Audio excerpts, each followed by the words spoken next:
Good morning. My name is Jim Prevor, and I'm the founder and editor-in-chief of Produce Business Magazine. And on behalf of our organization, it is our great pleasure to welcome you here today to the second annual edition of the Amsterdam Produce Show and Conference. The genesis of this event really came about when I was a little boy, and I remember President Nixon in the United States had unhooked the dollar to the gold standard, the final connection to gold, and the dollar just plunged. And within a few weeks, my father, who was part of the fruit and vegetable industry for his whole life, as was my grandfather and my great-grandfather, but within a few weeks, we started having loads of Dutch people visiting in my living room, sort of exploring opportunities. And I remember they said, we don't know what the opportunities were, but we knew that any country whose currency declined 40% in such a short time, there must be opportunities, and we're going to find them.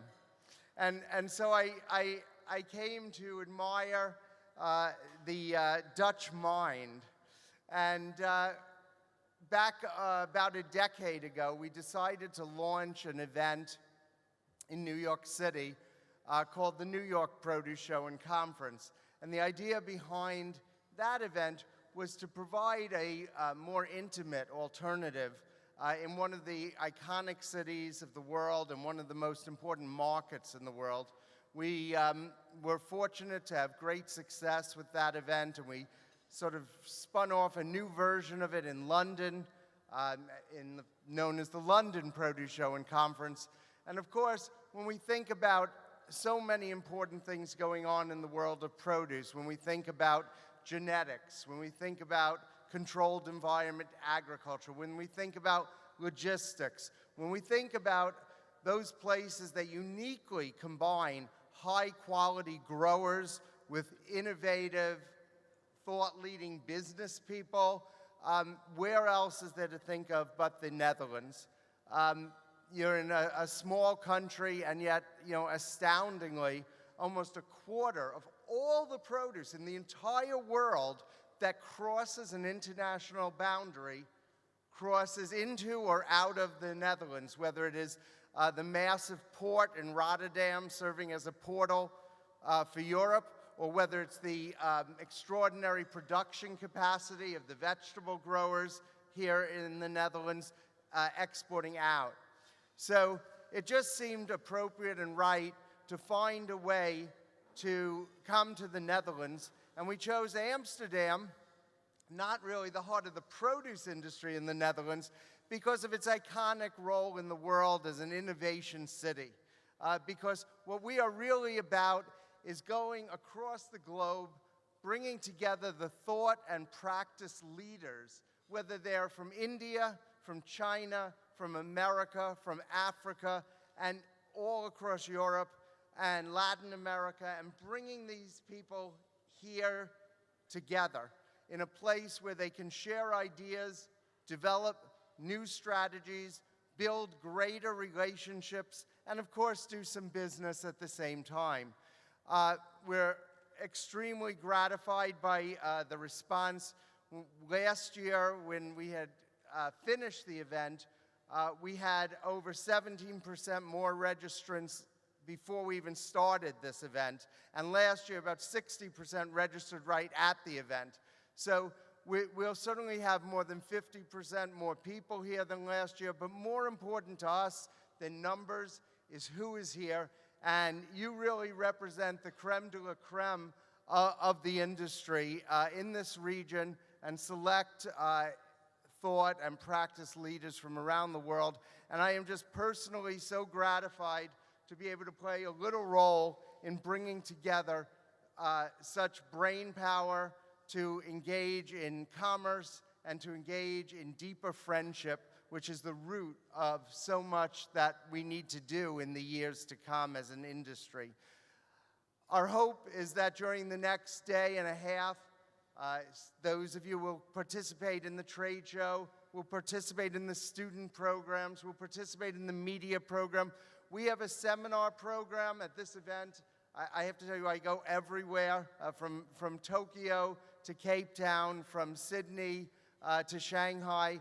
I do not believe that in the whole world there was a better, higher-end, more innovative, more enlightening workshop and seminar program than you will see today. I know it's difficult to pull yourself off of booths and an exciting trade show, but I strongly recommend you take a look at the program, because if there's not something you can gain from it, you're not in the produce industry.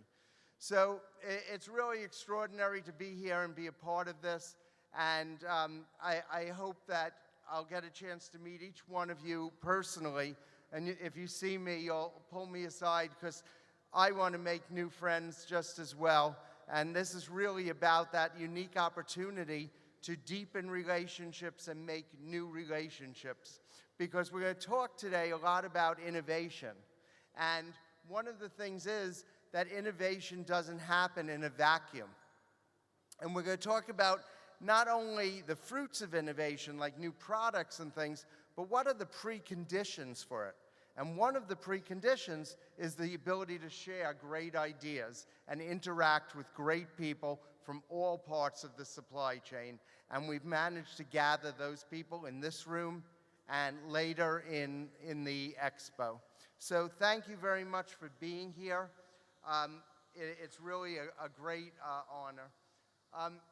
We do a lot of work to put these organizations together. Many of you have helped us.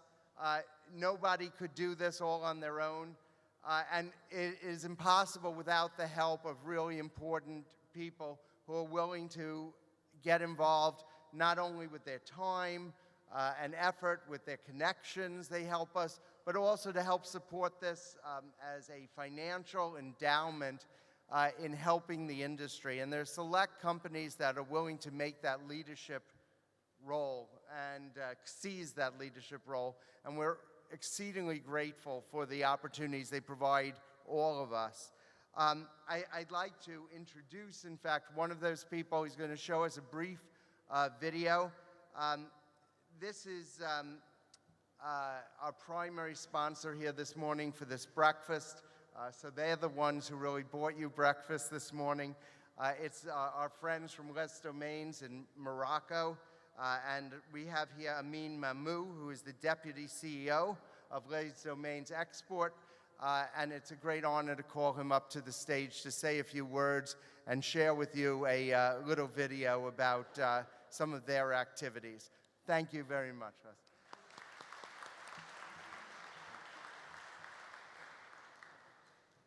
Good morning, ladies and gentlemen. So I'm Amin Mamou, the Deputy CEO for Les Domaines Export. I'm very pleased to be here today, and we are a very proud sponsor of this event. Les Domaines Export is the commercial entity of Les Domaines Agricoles in Morocco. We are the leader in citrus exports. We are a key player in vegetables and organic. In terms of production, we are in the top 5 worldwide producers of easy peelers, okay? And the idea here behind this sponsorship is that Europe is a very important market for us for several reasons.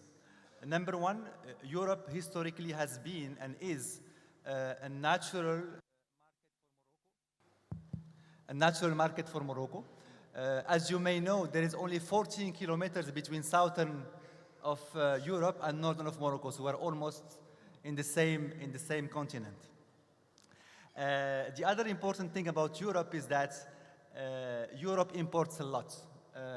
Europe imports 7 million tons of citrus. Europe imports 3 million tons of tomatoes. Morocco exports to Europe 1 million tons of tomatoes, and citrus is still growing, and we are at 300,000 tons. So we as Les Domaines are committed to build market share in Europe because it's a strategic market. We think there is strategic fit, and we really believe that we can be your reliable alternative for reliable growth. So I'm going to show you a small video that's going to try to capture some of our strengths. So video, please.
Thank you.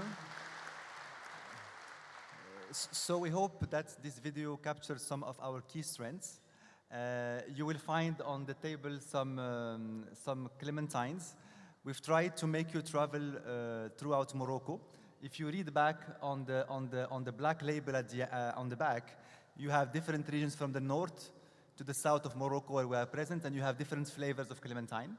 And you also have tomatoes that are produced in the south of Morocco and being distributed by Red Star in Holland.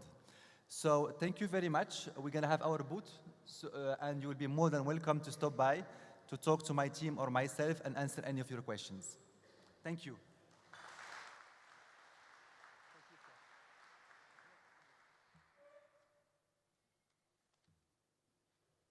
Thank you so much. It's really been gratifying over the years. We started this magazine. Ken Whitaker and I were fraternity brothers at Cornell University. We're going to have Ed McLaughlin from Cornell University on the panel this morning. And I was 23 years old. And at the time, there were 2 weekly newspapers in America, but there were no monthly magazines for the produce industry. So I thought that was an opportunity. And I remember I called Ken up, and I was working in my family's produce business. And I said, as a moonlighting project, do you want to have some fun, Ken? We'll launch a magazine for the produce industry. And we did it at the PMA convention in San Francisco in 1985. And I remember we had about $500 to start. So we had to knock on the doors in the Hunts Point market, which is the largest terminal produce market in the US, to persuade people to buy ads. And the challenge was, not only did we have to persuade them to buy the ad, we had to persuade them to pay us in advance because we had to pay the printer if we were going to get that first issue to PMA. So it is now an extremely gratifying thing that so many wonderful companies around the world are supporting the work that we try and do to advance the industry and help support the efforts of the commercial sector in the business. And I can't help but feel very gratified that we are able to connect with so many wonderful people. I hope when you're out on the expo floor today, you'll stop and you'll see the vendors, and of course look for them for your own use. One of the reasons everything we do here has been carefully thought out, and one of the reasons we have the thought leaders panel in the morning is the goal is to open everyone's mind to new ways of thinking and new ways of doing things, so that when you go out on the trade show floor, you don't just pass by that booth that's not doing something that is immediately obviously relevant to you. Instead, you're open to the idea of finding new ways of doing things, trying new products, and open to the thought that the way you happen to be doing things may not be the optimal way. There may be additional ways, new ways. And so you leave here after listening to our panel and getting some open-minded thoughts, open-minded yourself and ready to absorb some new ideas. It would be a shame and possibly a sin to gather together so many luminaries of the industry and not also pause for a moment to celebrate some of the wonderful things that have happened in our industry. We have things going on the floor. You'll see SFI is out there. They're celebrating their 40th anniversary, and we're grateful they decided to come here and do that.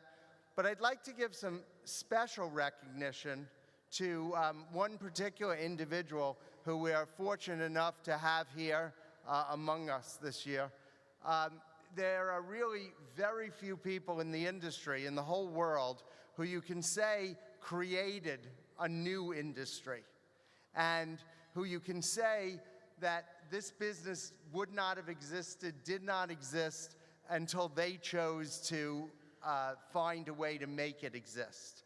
And one of the celebrations going on at this event is the 25th anniversary of Eurofruits, and more broadly, of the invention of the Indian grape export industry, which did not exist at all and now provides not only wonderful fruit for consumers all over Europe and East Asia, but also employment for tens of thousands of people in a country like India, where every job is certainly very precious.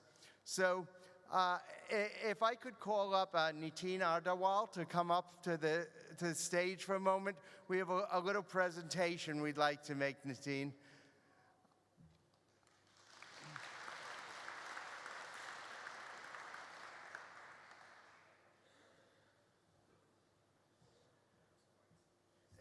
Nitin, in recognition of Nitin Agrawal and Eurofruit, for 25 years of innovation, success, and stewardship in fostering India's table grape export industry, presented by Produce Business Magazine at the Amsterdam Produce Show and Conference on the 16th of November, 2017. You want to say a few words?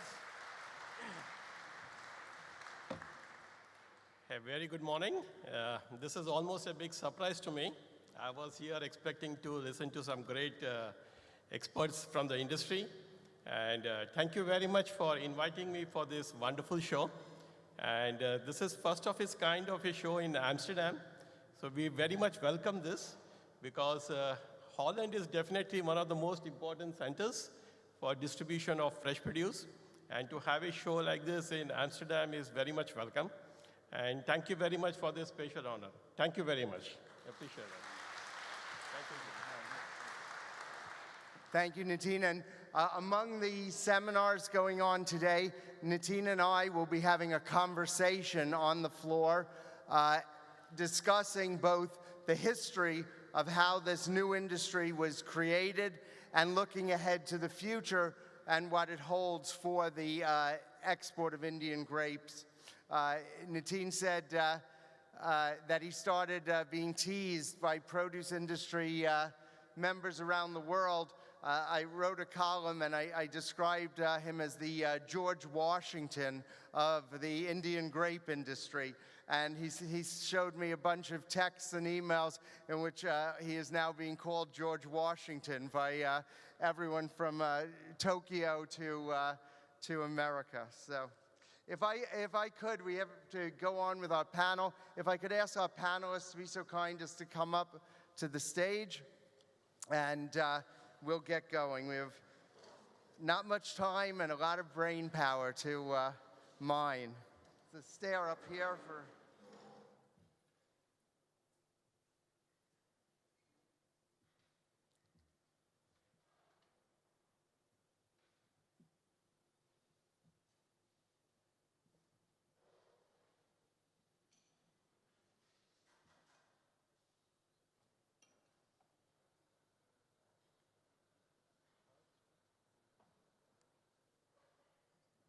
Yes, that's you.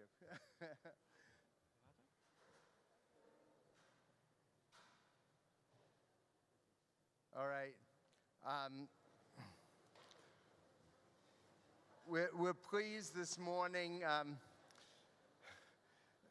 when John F. Kennedy was President of the United States, following the awards of the Nobel Prizes one year, he invited the winners of the Nobel Prize to a dinner at the White House.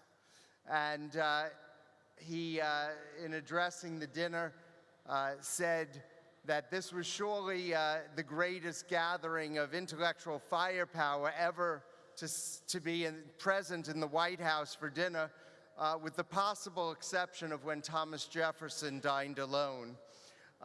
So I sort of know how he felt at that moment. It's really an extraordinary group of people. I want to emphasize one thing, that not one person up here had to come. Not one person. They all chose to take out of their very valuable time to come and share with the industry. And what an exceptional gift that is. So I just want to thank every one of you for that. It's really exceptional. And I want to talk today a little bit about innovation, but to give a little context to that, I'm just going to ask each panelist to introduce themselves so that you'll have some sense of where they have come from, where they are, and what's important to them. Why don't we start here, Sumit, with you, and if we could just go down the line. Good morning. Good morning. Can you hear me? Good morning. Good morning. Hi, my name is Sumit Saran. I'm from India. I'm here actually wearing two hats. One hat is of the head of international foods for India's largest retail, but I'm on my way out from this company, and on my independent capacity now I've started representing Washington Apples and USA Pears, working with all the retailers in India. Good morning. Good morning. My name is Drees Peter van der Bos from Willem and Drees. From childhood on, I'm interested in food and food chain. My parents, they had a dairy farm. I studied in Wageningen Agricultural University, and then I went to Unilever for 10 years. And in 2009, I started Willem and Drees because I thought it was important that we also had some local food chains, so we want to reconnect the farmers with the consumers. And now we are a cooperative of organic farmers and customers in the Netherlands, and we deliver mainly subscription meal boxes to consumers every week. Right, can you hear me? Hello, I'm James Lonsdale from South Africa, and I've been in the produce industry for just over 25 years. After completing my master's degree in agriculture, I went into research and development for a large agricultural firm. After that, moved into running a couple of large fruit farming operations, then got bored with that, decided to go into agro-processing, and eventually landed up in retail with the Spar Group of South Africa, where I head up fresh produce procurement for them. My passions lie with enabling small-scale farmers to participate in commercial supply chains like Spar. Comes with a lot of challenges, but that's where one of my passions lie. Thank you. Good morning, everybody.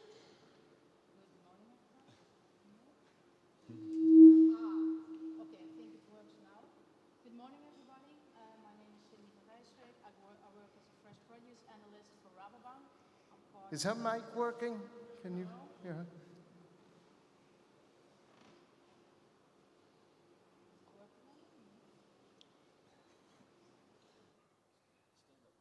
Just be patient. Yeah. Okay, it works. Okay. Good morning, everybody. I'm Cindy van Rijswijk, working as a fresh produce analyst for Rabobank. I'm part of the 90-person global food and agribusiness research group of Rabobank. And with our knowledge, we want to make a contribution to the global food and agribusiness. And I'm part of the European team as a fruit and vegetable expert, doing this for more than a decade already, and hope to do it for another decade because I really like this dynamic sector. Rune? Yeah, thank you. Good morning, everybody. My name is Rune Flaan. I'm from Oslo, Norway, the CEO of the Bama Group. I started my career as a buying director back in 1983 and has been the CEO of the company since 1994.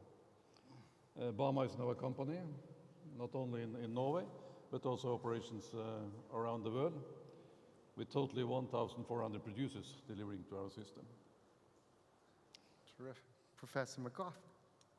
So the panelists got an email a couple days ago that said, we'd like each of you to introduce yourselves in about 30 seconds.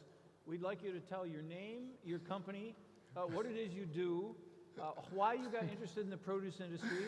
We'd also like to know what hobbies you have, and a little bit about your wife and your children. So get ready. My name's Ed McLaughlin. I'm a professor of marketing and retailing at Cornell University. I've done a lot of research on the food and produce industry, and I'm delighted to be with you today. Will be a challenge now. No hobbies. My name is Piet Hoytink. I work for PwC, and I'm responsible for all our activities in the agri-food sector, being it the audit, the tax, or the advisory business. And I mainly advise companies on their growth strategies into the agri-food sector.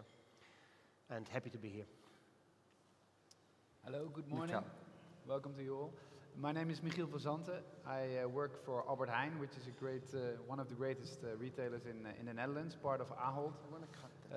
I carry the responsibility of strategic sourcing within Albert Heijn for the fruit and veg groups, and I come from the Netherlands.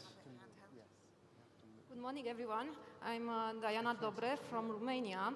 I am representing one of the biggest supermarket chain in Romania. The name is Mega Image, and it's part of Ahold Delhaize group.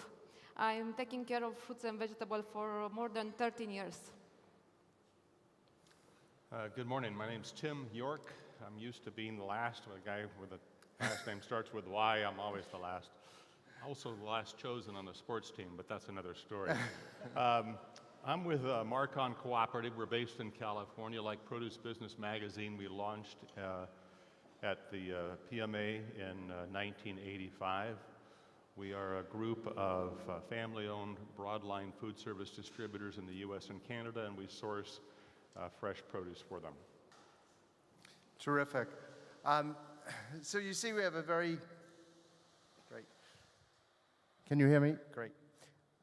You see we have a very large assortment of people from food service, from retail, from academia, from consulting, the growing segment, and so forth. I think in this talk about innovation, I'd like to start out by talking to you, Rune. You know, Norway has a reputation as an innovative, high-tech, sort of clean country. I cut my eye teeth in this business, actually, trying to do some subterfuge with your company. You may not know this, but one of my first jobs was working in my family business, and we were selling Bama Group at the time coconuts from the Dominican Republic. But what my job was, we were shipping them via Rotterdam, and I had to make sure that all the paperwork was changed in Rotterdam so you'd never know the name of the Dominican farmer that actually grew the coconuts. And that's the way the business used to be. The value was all in those secret connections, as opposed to today, when, of course, so much of the value is the opposite. It's seen in transparency and things of this sort. But the reason I was interested is because a lot of talk about innovation seems to me to get down to a very sort of petty level. It's like, oh, we chopped the cabbage a little differently, or we have a different package that's a little bit different. But it seems to me that there are preconditions for innovation to really occur. And you've been involved in a project for decades, really, with this as a sort of end result. And I'd like you to talk a little bit about what this value chain creation is all about, and how you think this is a prerequisite to encouraging innovation. Yeah, let me go. Can you hear me? Yeah. Very good. Let me go 20 years back in time. No, they can't hear. It's okay? Yeah. Okay. Let's go 20 years back in time in Norway. At that time, Bama and Gartnerhallen, they were the two largest operators in the fruit and vegetable business, and really fighting each other every day. And really less margins. But 20 years ago, in these days, the market in Norway was totally restructured. Gartner was a co-op, a producer organization. They found out, and we found out together, this is not smart anymore. Let the producers in Bama go to Gartnerhallen, and you take over the wholesale operation and the other things. And from that day, the business in Norway has totally changed. Before that time, we didn't use any money in research or nothing. After, in the last 20 years, we have more than 300-400 projects only in Norway. And Gartner, the producer organization, was linked as probably the only, one of the only producer organizations in the world with a long-term commitment to the retailers. Well, we are still the middlemen, but we linked everyone together. And from that time, Gartner, the producer organization, has 10 times the turnover. They're happy. We have gone from 1.6 billion Norwegian kroners to 16.5 billion Norwegian kroners, which is similar to 1.8 billion euros today. But we started to develop the business. A lot of investments in research, innovation, all the way around, and Norway is a totally different market. And the most important thing is that the consumption is also more or less doubled since that time. So give the producers and give the total value chain predictability and work long term, then you will change the business. We have a system for that. So the idea here is that in order for innovation to flourish, research and investment in innovation has to flourish, and that is more likely to flourish under situations in which there is a reliability of income and then a pure trading environment where you never know who your customer is going to be, what the next nickel is going to be coming from. Now, if we take a thought, almost you can't think of two countries more opposite, I would say, than Norway and India. But if you were to take something like this and transfer this idea into a context of an environment like India, does that concept carry through? Does that make sense, Sumit? I have to say two things. One is that we Indians innovate to breathe. We innovate to live. We innovate to cross our streets. We innovate to eat good food. Sometimes that innovation might not be scientifically correct. So when I'm here in this market and talking to experts and talking to people in the industry, what I realize is that you have to see India with three lenses.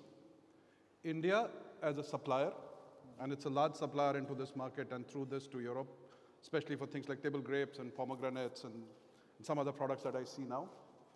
India as a buyer, which we are seeing a lot of product moving from the Western world into India. I also see some products like what I saw from Morocco, etc., and from Egypt now moving into India. These two aspects are on the trading side of business, where it's commoditized, it's price, it's the third side, which I see and which I see real potential, where innovation comes in, is India as a partner. India as the second largest producer of fruits and vegetables in the world is today opened its eyes, hearts, and ears to welcome companies and international experts and knowledge to actually come and partner with companies in India for better supply chain integration, better product, and then innovation, which is scientific, which is based on investment, and which is based on market requirements. That, I think, will be the future that will guide it. Okay, so we have first the idea that what is valuable as a condition, a precondition for creating an ecosystem that encourages innovation is some system of security for producers where they will feel comfortable investing. And what you're saying is that we can carry that through around the world and go into a place like India, and a foreign partner can play that kind of role of providing that kind of assurance to make the investment of locals make sense and all this. Yep. Now, Cindy, you're the one with all the money up here. So, you know, if you need a loan, she's the one. Does this all make sense to you, or is this academic? When you're looking at funding innovation and things of this sort, I mean, is this all silly? Is it just big companies that get money? Or is it, in fact, something where the way the value chain is set up can influence these decisions and change them? Yeah, access to finance is a big issue, especially in more emerging markets. So I think more cooperative supply chains are a very important solution to solve these issues, because these bigger partners, it can be breeders or distributors or importers, they can provide finance to local growers, small growers, and they can be financed by a bank like us. We also try to find new constructions to help small farmers. We're helping cooperatives in certain countries, and we have some new innovation funds, but that's more for the innovative startups, which do not apply for normal lending products. But we try to come up with more and more tools to help these companies, because also small farmers anywhere in the world, they are important to feed the world and to supply the products we find in our supermarkets. Great. Michal, you know, Ahold and Albert Heijn are kind of the 800-pound gorilla in this market, and what actions you take have significant impact on the supply chain.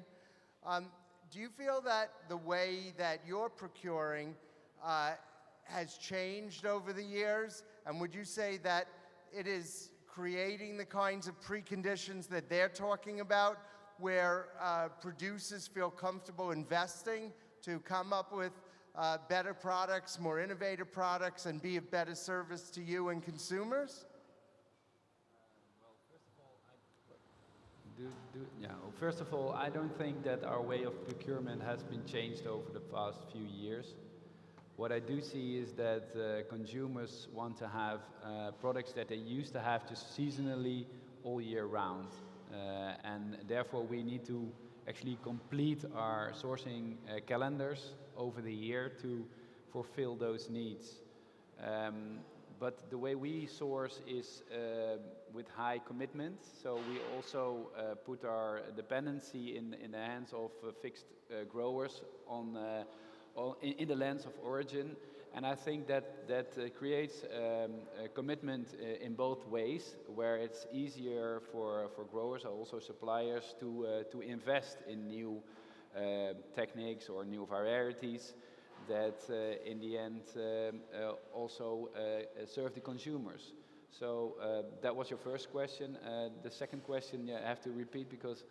Well, it's basically a question of, is a major retailer like Albert Heijn creating conditions in which you feel the growers feel comfortable in investing with the security that they are going to have business in the future, so that they can afford to try new things, be innovative, and so forth? Yes, I have to admit, I believe so. Of course, there are always suppliers that don't have that fixed dependency on Albert Heijn or Ahold, because we cannot have like 100% all partnerships. We need also find and step into the entrepreneurial things that maybe not lead to success in the end. But our main stand of point is to create dependency and to go into the future with our growers that have great quality and serve us the best. Okay. You know, Ed, you're a follower of retail around the world, and you're one of the big trends in America right now. The fastest growing retailer from a very small base is probably Lidl, and the fastest growing substantial retailer is probably Aldi. And these are small format discount stores. Now, you know, the trade press and seminars and conferences are filled with focuses on innovation and all this, but these stores have the ability to handle, they're much smaller, they have the ability to handle fewer SKUs of product. What is going, is this all sort of an academic thing that you go to a place like PMA and people have 500 new product innovations? Is there a kind of cross between what's happening in retail and what people think is going to happen in produce with all these new products? Well, I'm going to give you an answer that comes from a direction I don't think you expected, Jim, when you asked the question. And I just learned this in the last few weeks. I was having a discussion with, and by that what I mean is I think sometimes one of the factors driving innovation is the burning platform. That I innovate because I must innovate. I'm being forced to innovate by other factors, competition and so on. And I was having a conversation with a major produce retailer just a few weeks ago at Wegmans. And he told me the story of about 25 years ago when Walmart decided to enter the food business. So Walmart, of course, everyone knows, but in 1989, they were an out-of-condition hard goods retailer, no food. They began the super center, so-called super center format, where they introduced food and groceries in 1989. Conventional supermarkets laughed at them, saying, well, they can't sell food, their stores are dirty, and they don't know how to handle fresh food particularly. After 4 or 5 years, by the mid-90s, it was clear that they were extremely successful, could sell food at very low prices, huge stores.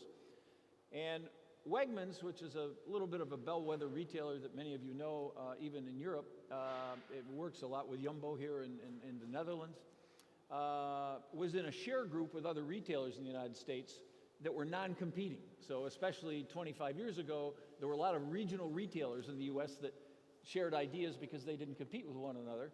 And Wegmans attended such a meeting, and they listened to retailer after retailer tell how incredibly effective Walmart was in selling food, which was a new idea at the time. And the Wegmans people sat there, and they became almost ill at what a strong competitor this was. Wegmans had not yet entered the northeastern part of the United States where Wegmans had their stores. And the Wegmans colleagues were looking at each other, how are we possibly going to compete? What can we do? This is horrible. And the CEO and owner, Danny Wegman, stood up and he said, this is wonderful news.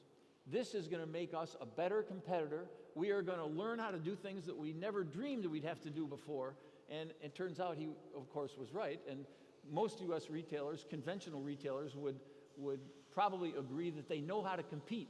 They hope Walmart doesn't open next door to their stores, but they have a good understanding how to compete against Walmart today. So I think a lot of the question you asked about the new small stores, how are other retailers and suppliers going to compete, I think they'll figure out how to do it. One of the things that's going to happen is I think a lot of the large stores that currently try to differentiate with an incredible number of stock keeping units are probably going to reduce that assortment size. You know, when Walmart, it actually plays right into this discussion and to some of the initiatives that Bama Group has done, because what Walmart actually did when they began rolling out produce, some of you who were here last year will remember we had a gentleman named Bruce Peterson on the panel, who Ed knows well. And Bruce, what he did when he was given the job by Sam Walton of developing Walmart's produce program was he was the first retailer in America to set up the idea that instead of just buying transactionally, if you will, he was going to give producers a dedicated distribution center. And it was going to be theirs to manage. It was going to be theirs to manage the inventory, to make sure they had no out of stocks, things of this sort. And most significantly, he created a new value in the industry, because the idea was that you would be evaluated each year based on things like how many out of stocks and how many turns they got and things like that. But what would not matter was your personal relationship with the buyer. And in so doing, they switched the way value was created in produce in a much more secure way. It used to be that if you were going to sell your produce company, it was very difficult to get people to actually buy that company for a cash price, because they always felt, well, you're doing all this business with retailer X, but the reason you're doing that business is because you have a relationship with the buyer. I won't have that relationship, so I may lose this business. But now the idea was that's not really the key thing. It has nothing to do with the buyer. The buyer may change, you may change. You're going to keep this business based on performance to the metrics. And that encouraged an enormous amount of investment. People were willing to build packing houses and reprocessing facilities and repacking facilities across the street from Walmart distribution centers to deliver everything in, check it out, make sure it was perfect, because they didn't want any rejections. That was one of the metrics that they were going to be evaluated on. But they were willing to do that because if they met the metrics, they knew they could keep the business. And that assurance of keeping the business is what motivated the investment. So it actually is a kind of interesting thing. How universal, James, is this? If we go to a totally different environment, like going into Africa, does this conversation resonate with you? Is there value creation happening and innovation in that way? Am I on? Yes. No, most definitely, Jim. I think just, some of the things that the Spark Group has got into over recent years, we've invested in both ends of the spectrum in terms of innovation, in terms of high-tech farming as well as low-tech farming. And that's really to just cater for the profile of customers that we deal with, which is across all LSM groups from the lowest to the highest.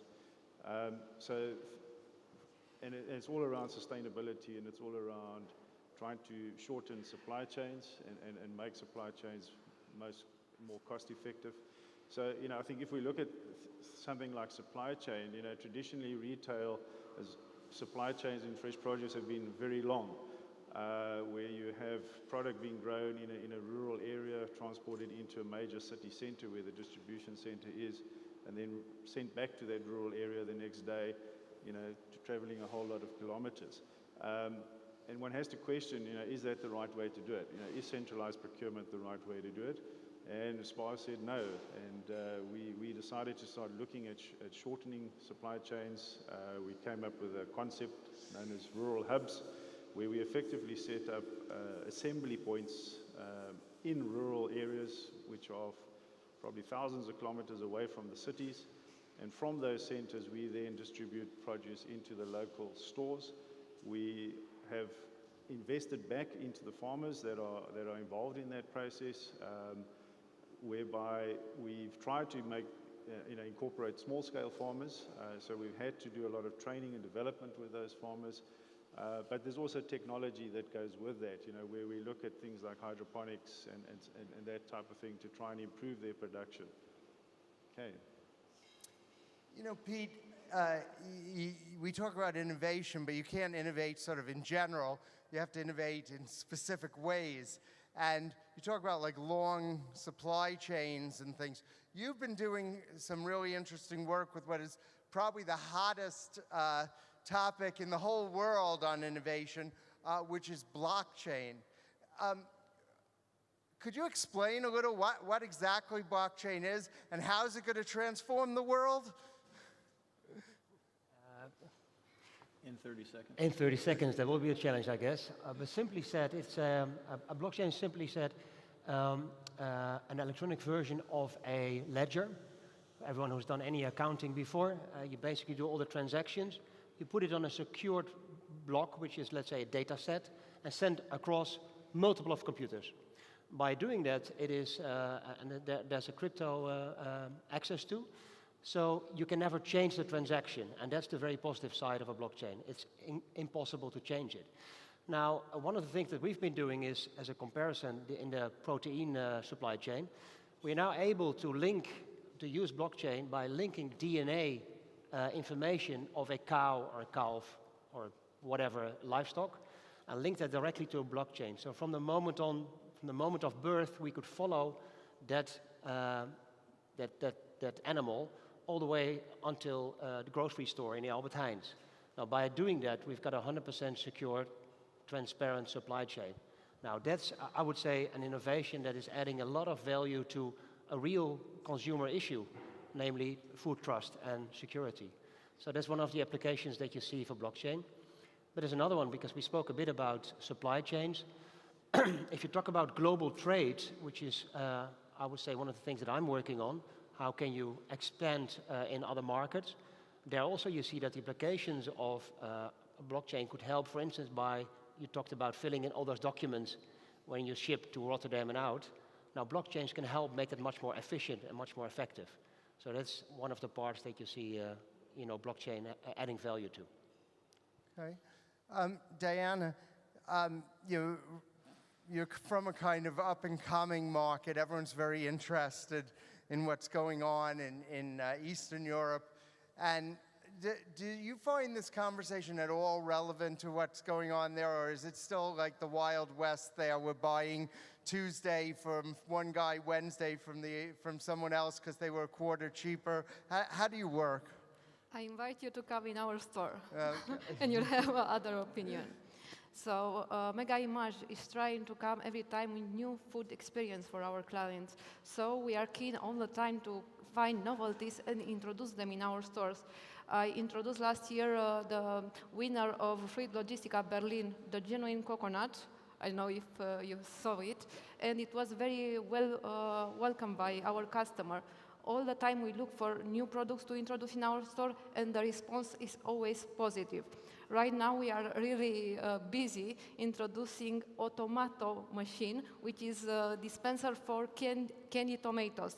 So children will be very happy to take cherry tomatoes from this Automato machine.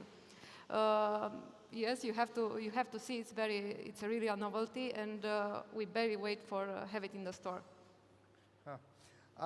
Tim, we've talked about retail and its contribution to the idea of securing a financial and commercial environment where growers can feel free to innovate and invest. What role does food service play in this, and is there something happening that they're contributing to all this, or are they leaders, are they followers? Well, the reality is in food service, we're not great at innovation. If you get outside the white tablecloth of fancy restaurants, when you're really looking at, speaking of the States, when you're looking at middle America, it's a family casual kind of chain, and that's not where innovation is really taking place. So, we're not particularly good at innovation. I mean, we've been selling spring mix or mesclun mix, you may call it here, for 30 years, and people keep saying, well, what's the next spring mix? And we don't quite know the answer to that. One of the things we are doing, though, Jim, is we're bringing out chain operator customers and our member staff chefs out to Salinas and spending 3 days with them in the field and doing field tours and looking at products in the field, and then working with several suppliers on product mixes, and perhaps now it goes against what you said earlier about kind of fiddling with how we cut a romaine, perhaps, or we do a spring mix that's a sweet blend instead of some of the chicories and so on that are some bitter flavors to them. But that's kind of where that innovation is taking place, let's say around product. But there's also innovation, of course, taking place, as we talked about with blockchain, whether it's a Sensitech Geo instrument where we can track time and temperature on a truck and whether that's going to be on time, whether it's enabling food service operator customers to order off of our members' websites where they don't have to have a sales representative call on them. They can order it middle of the night whenever it's most convenient for them. So innovation well beyond just the product itself, but a number of different services. Tim raises the issue of innovation beyond the product, and we've talked a little bit about creating an ecosystem that can help the industry advance with innovation. Dries, you've been very interested in innovation beyond product, but that involves product in solving problems like waste stream and so forth. Why don't you tell us a little bit about that? Yes. First, I think the innovation we are striving to is that we want to set up a new example of a food chain, whereas farmers and customers are really connected.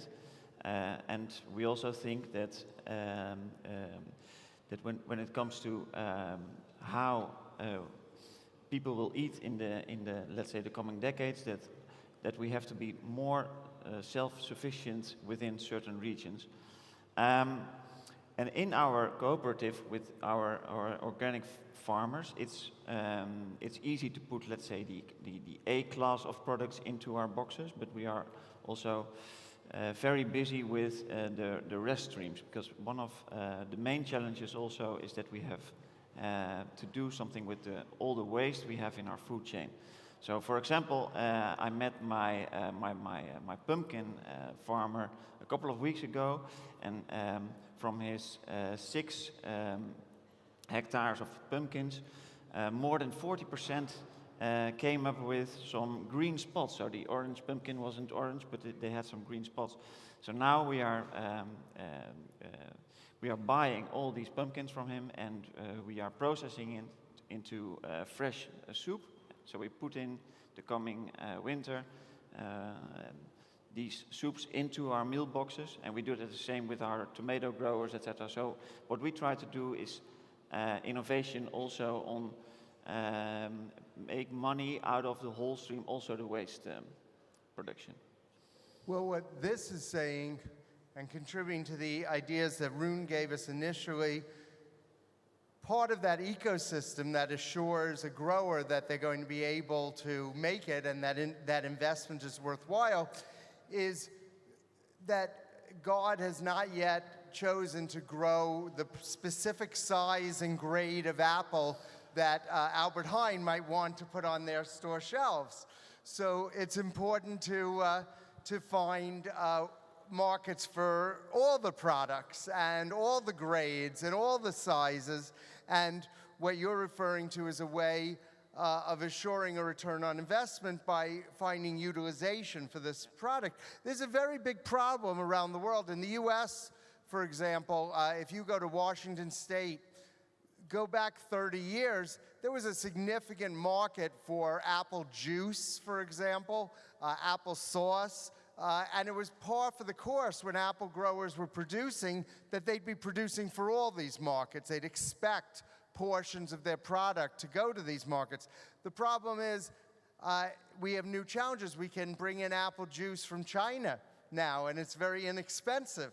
And we can bring in processed products from other places. So if the crop is not, in fact, perfect and able to be sold for high value on the fresh market, there's a tremendous leap down to what you can get for it on a processed basis.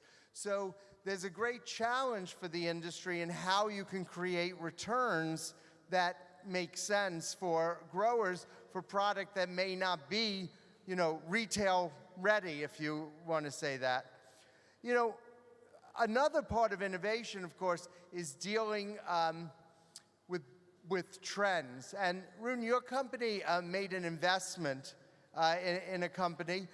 Obviously, it's a vegan company, and obviously you must think this trend is here to stay. How do you judge these things? How do you make those decisions? And what goes into deciding to invest in something like this? And what do you think the future is for vegan food? Well, there's several ways of why we're doing this. Well, Norway is still a small market. We have to grow outside Norway. And talking about innovation, I've also mentioned Nature's Pride when we had this company. Fantastic company.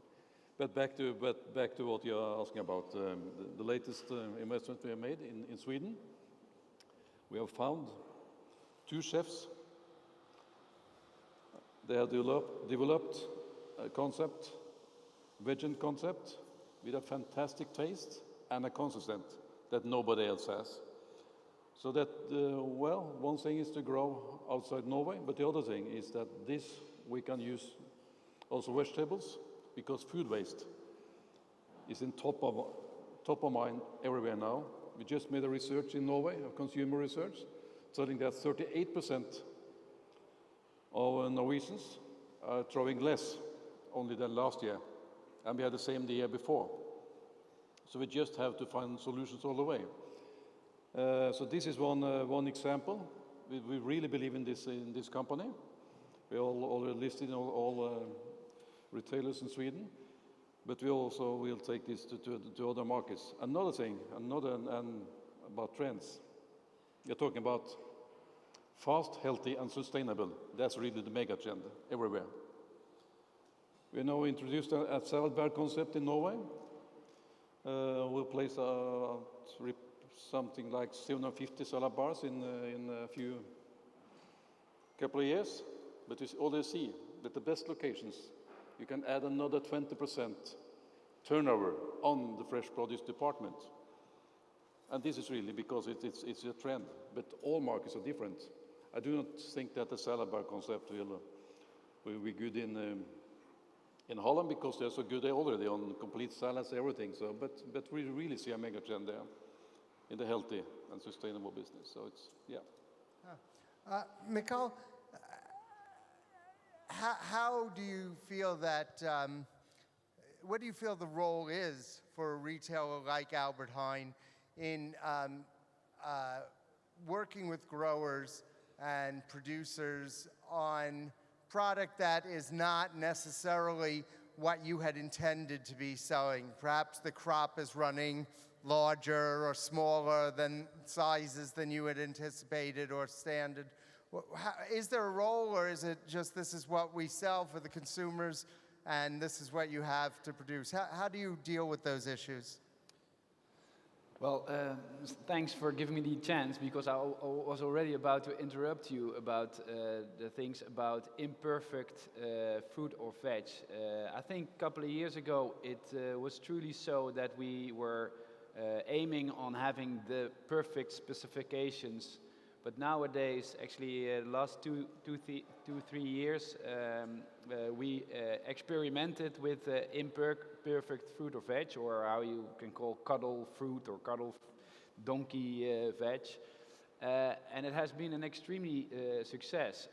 And I think it's a big mistake that we believe, or actually the consumers believe, that these fruit or veg that are not perfect, that they end up in the bin.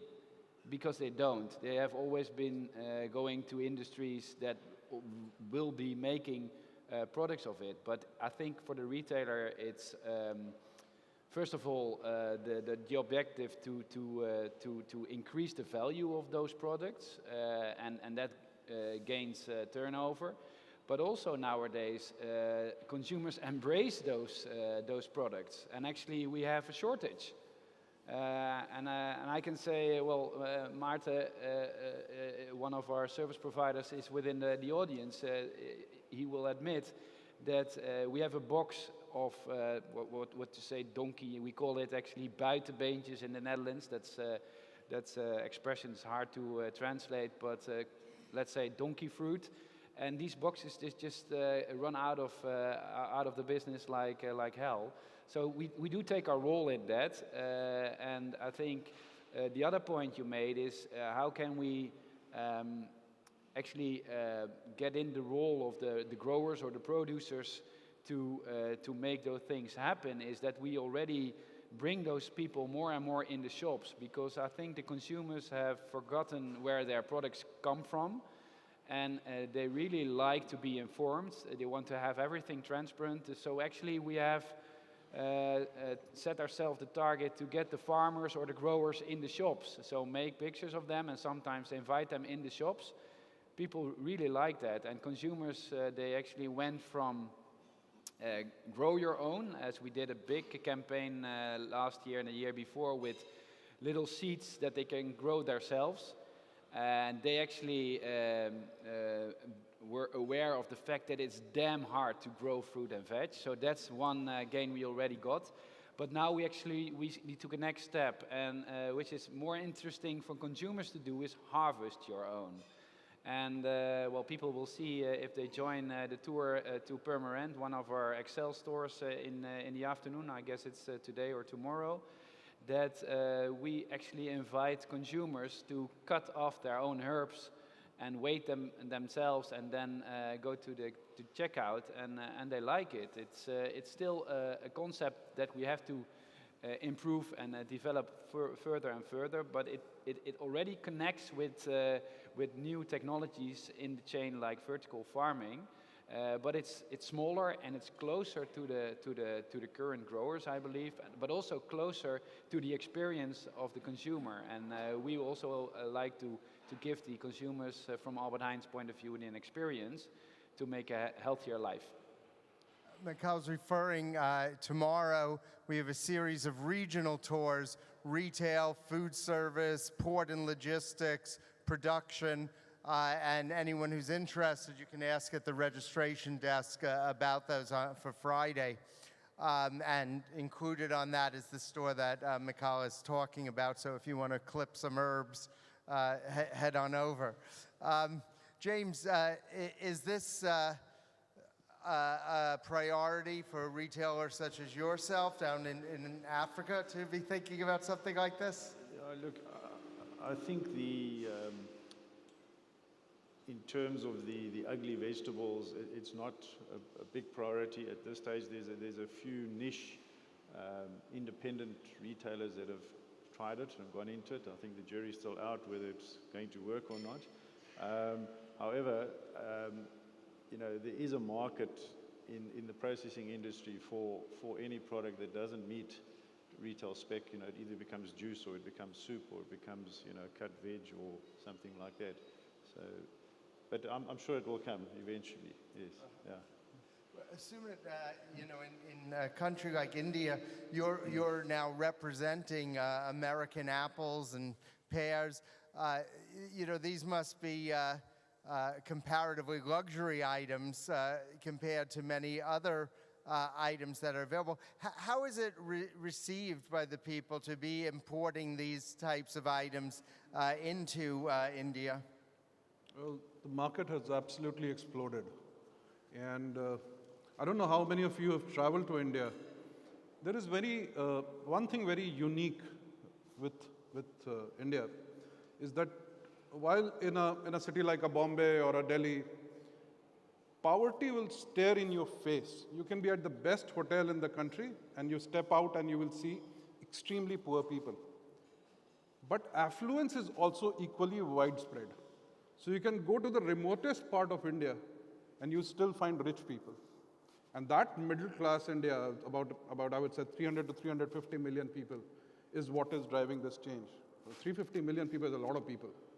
And they always had the aspiration to buy. They did not have avenues to buy from.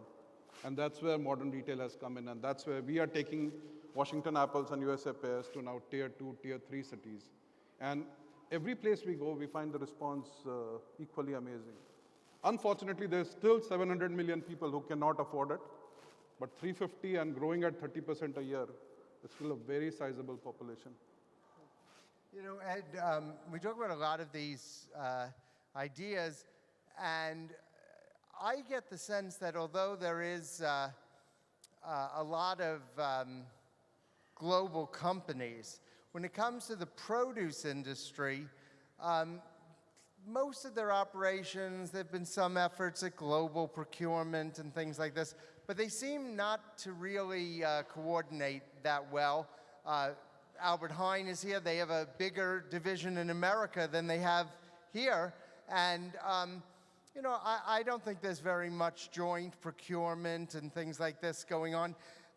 Is it possible as part of this, overall spreading of innovation and kind of cross-fertilization of ideas, is it possible that these companies should look at another approach to working internationally, even within their own groups? Or is everything sort of going to be recreated in every country and market around the world?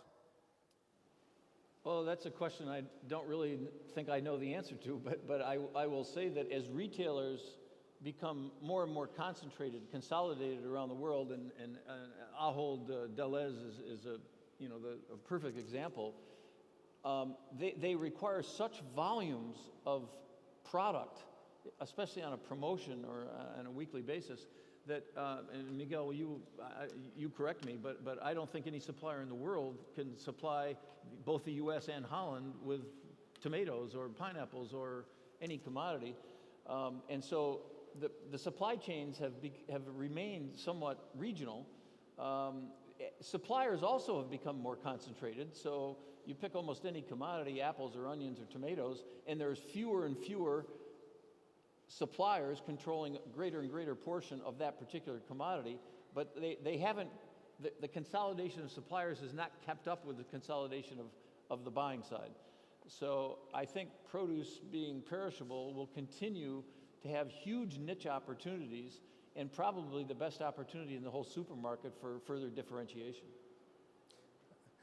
Pete, you're the futurist. Does this make sense to you, Ed is saying? Is this where things are going? Hello? Yeah. Well, one topic that we haven't mentioned is that you see a lot of, at least in the European markets, a lot of Asian players acquiring more and more players in the value chain, and I think that could also be adding to the disruption of global demand and supply. Take a large trader like Nidera. I don't know if you know it's a grains and seeds trader, or the acquisition of Syngenta. So many of the players more upstream in the value chain are being acquired now by Chinese companies, with basically the main reason to also create Chinese-based large agri-food companies. And that could obviously shift a bit of the power balance in the global trade, which is on the one hand I think a good thing because it spreads more out. But yeah, that would also have a huge impact, at least to my opinion. Yeah. What I want to add is that obviously with the consolidation on the retail side and partly on the, let's say, supplier side, there may be even more disbalance. But I think that one of the scenarios, at least how we look at it to the future, is that you will have a much more fragmented demand and also supply in products and segments and categories. Now, if that happens, you will also have much more possibilities for players, well, like Dries on that end, who would play a much more local and regional role. So it will be, in my view at least, much more fragmented. So that opens up a lot of opportunities. Well, you know, it's interesting. On the one hand, there seems to be that. In the U.S., 20 years ago, Ed and I have been on lots of panels and things, and people used to come and ask Ed, what are the biggest national supermarket chains in America? And he would say, well, there are no national supermarket chains. But today, you look at, certainly Walmart is pretty much everywhere. And more important than where everyone is right now, there's been a change in concept. My family owns some supermarkets, and the big fear we had was that another company would open a new supermarket, a little bigger and better across the street, and we'd have really big competitor and drive us out of business. That's hardly anyone's worry anymore. Now, the big worry is what I call death by 1,000 cuts. You have that traditional supermarket, and you have a deep discount, Aldi, or Lidl open, and they take off a few percent of your business. A Walmart Supercenter opens, they take off a few percent of the business. Costco or Sam's Club or BJ's in the US opens a big warehouse. Right now you go to Iceland, you see enormous disruption in the market because Costco decided to open in that market. You have specialized concepts like Trader Joe's, which is kind of Epicurean. You have Whole Foods. And what defines all of these is that they are not geographically based concept. There's every reason to think they'll be national.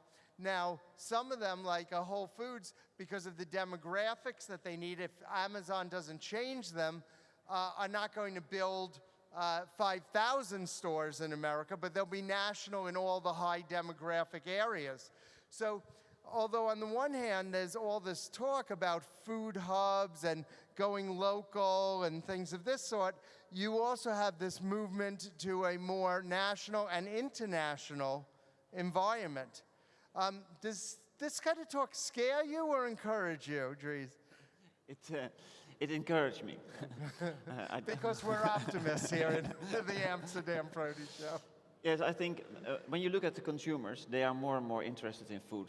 Not only they see that food is very important for your future health.